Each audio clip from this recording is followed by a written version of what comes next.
আমরা পেয়েছি এমন একজন নবী, যেই নবী আল্লাহর সাথে দেখা করতে চাননি, কিন্তু আল্লাহ রাব্বুল আলামিন জিবরাইলকে পাঠিয়ে দিয়ে বললেন, হে জিবরাইল, যাও যাও আমার হাবিবকে তুমি আমার কাছে নিয়ে আসো। জিবরাইল আলাইহিস সালাম আল্লাহর রাসূলের কাছে এসে ঘরের দরজার সামনে এসে ডাকলেন, ইয়া রাসূলুল্লাহ,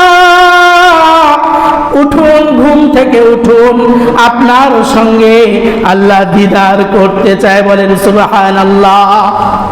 আমাদের নবী চাননি, কিন্তু পক্ষান্তরে মূসা আলাইহিস সালাম আল্লাহ তাআলাকে বারংবার ডাকতে বলেছেন আর বলছেন যে, ইয়া রাব্বুল আলামিন, আমি মূসা আপনার সঙ্গে শুধু কথা বলি, কথা বললে মজা লাগে না, যতক্ষণ পর্যন্ত আপনাকে না দেখব, ইয়া রাব্বুল আলামিন, আমি আপনাকে দেখতে চাই, আপনি আমার সাথে দিদার করেন।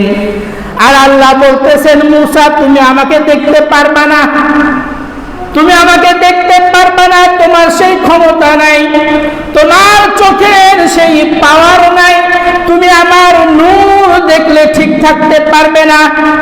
এইভাবে মূসা আলাইহিস সালামকে আল্লাহ দেখা দিতে চান না, কিন্তু মূসা বলেন, আল্লাহ, আমি আপনাকে দেখব, আমার মনের আশা, আমার মনের আশা আপনাকে দেখতে চাই।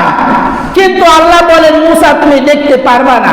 আর আমাদের নবী আল্লাহকে বলেননি যে আল্লাহ আপনাকে আমি দেখব, কিন্তু জিবরাইল আলাইহিস সালাম এসে আমাদের রাসূলকে বললেন যে আপনার সঙ্গে আল্লাহ সাক্ষাৎ করবে।